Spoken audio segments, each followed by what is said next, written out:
Hey everybody, welcome to Obscurities in Miniature.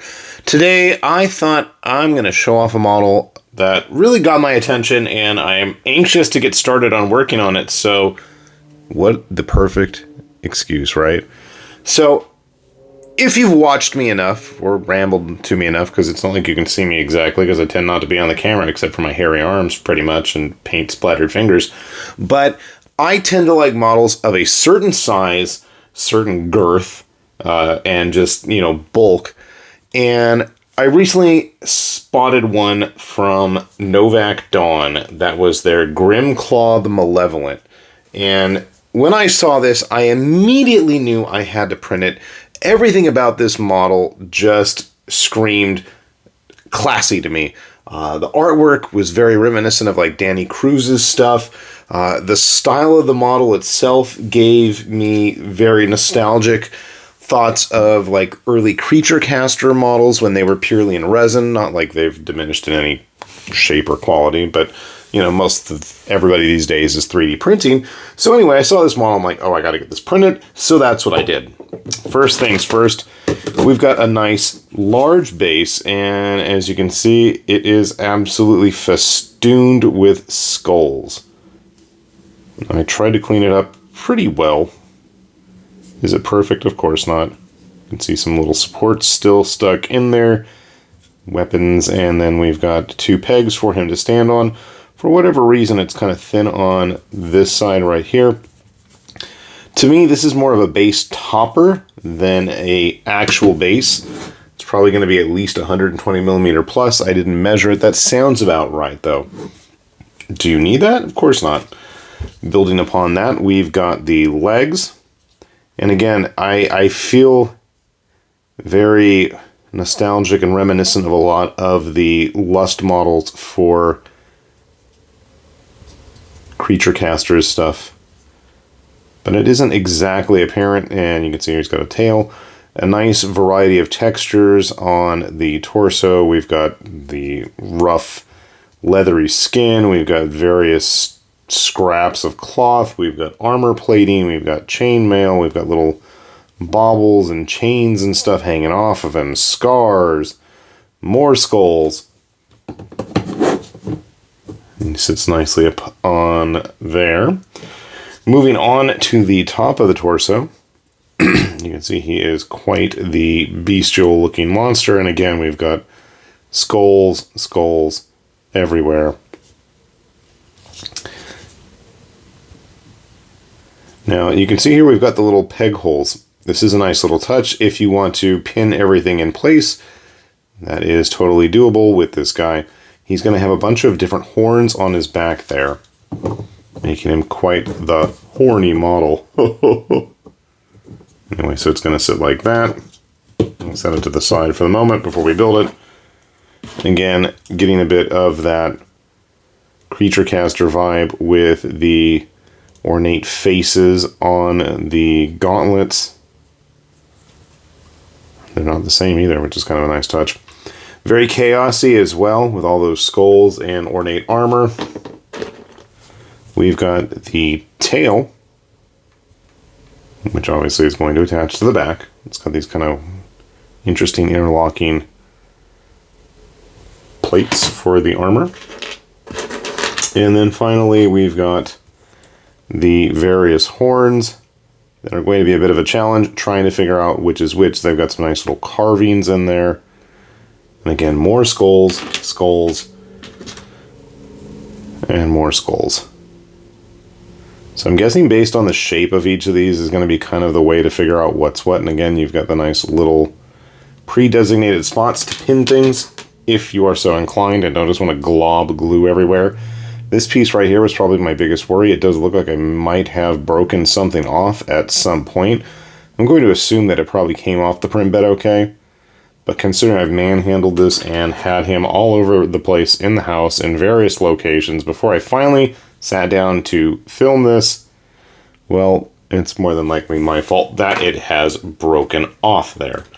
If you're curious about how big this model is, despite the fact that it is on that 120mm base there, it's, well, okay, looking at it now on camera, it looks pretty ridiculous in terms of size, but I feel like it's big, but not that big, you know? There's definitely models in my own personal collection here that I feel are larger and more laborious in the building and painting process of them.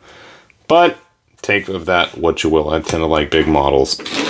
So speaking of big models, why don't you give me a sec? I'll get him all put together. We'll see how it looks, and hopefully it'll turn out nice. So sit tight. Okay, Grimclaw is all put together here. Couple of things to note. So he is very front heavy with those claws and torso attached, and he is not going to want to stand on that base. He is having a very difficult time of it at the moment. And I looked around through my collection of various bases that have never been used, and I can't seem to find any 120 millimeter ones, even though I swore I had them. That's going to require a little bit more work. I want him off of the ground like that. You can see here. Everything went together smoothly, no real issues there. I only put one actual pin in, and that was in the waist, because I figured, you know, that's usually something that can give.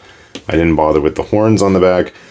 The horns, I gotta say, weren't as bad as I was thinking or expecting them. They all kind of fit into their own unique notch, so that was good.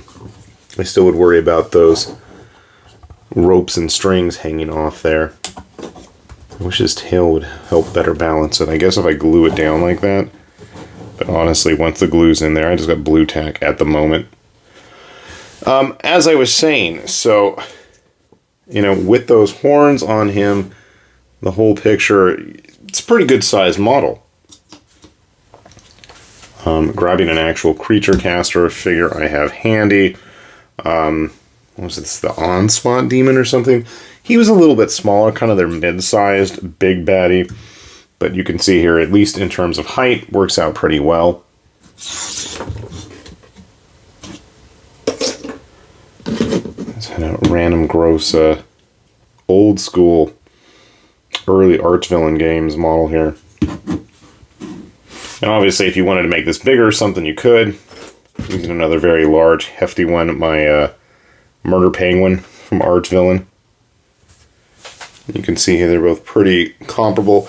And to me, when you have big, impressive models like this, you know, they make great bosses, centerpieces. The more I look at this, I instantly was thinking of like older Sigmar Chaos models, and it's kind of crazy to think how many years ago that came out. Busted out. I was using a bunch of Wrath of Kings. I don't even know what these guys are called now for my Chaos stuff as well. Whipping out some of like the other large figures I have handy. The God of Death here from the Dragon Trapper's Lodge. Eventually we'll get some of those primordials. I actually have one sitting here where the living embodiment of the volcano as he's like smashed his way. So yeah, we'll have to have him on relatively soon. But again, just in terms of big, impressive models, if you want to have these figures that make a splash, just look neat on the shelf, a little bit easier to paint, lots of fun details to work on, I think our friend Grimclaw here is going to be quite the malevolent being, as his name suggests. Overall, a fun kit. Definitely something I'm going to be on the eye for. New stuff coming out from Novac Dawn. He was reasonably priced with all the ridiculous sales that places like My Mini Factory always have. I'm sure you can get a good price on him. You know, makes sense to have him as some kind of a chaos monster. Beastmen even. I don't know. Somebody was saying use him like as a horned god, you know, aspect of the rat, vermin lord type thing. I don't know. I don't see it. That face is too bullish for my tastes if I was going to want to go the route of using it for the rats. But I can see that, I guess, sort of kind of with all the horns. Anyway, fun figure, easy to print, looks nice, great quality in terms of sculpting details. Really impressed by this, and hopefully we're going to see some more cool stuff like that from Novac Dawn in the future. So, with that said then, this has been High Lord Tamberlane with Obscurities and Miniatures, saying thanks for watching, and We'll see you back here soon. Bye-bye.